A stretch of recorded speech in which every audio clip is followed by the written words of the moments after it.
మంచి ప్రభుత్వంలో అంటే ఈ కూటమి ప్రభుత్వాన్ని మంచి ప్రభుత్వంగా వాళ్ళు ప్రచారం చేసుకుంటున్న ఈ మంచి ప్రభుత్వంలో పెన్షన్లు ఇప్పటికీ 5,40,000 పెన్షన్లు కట్ చేశారు.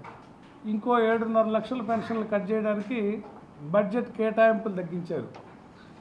వాస్తవానికి 31,554 కోట్లు బడ్జెట్లో కేటాయింపులు ఉండాల్సి ఉంటే వీళ్ళు కేటాయించింది 27,700 కోట్లు మాత్రమే కేటాయించారు.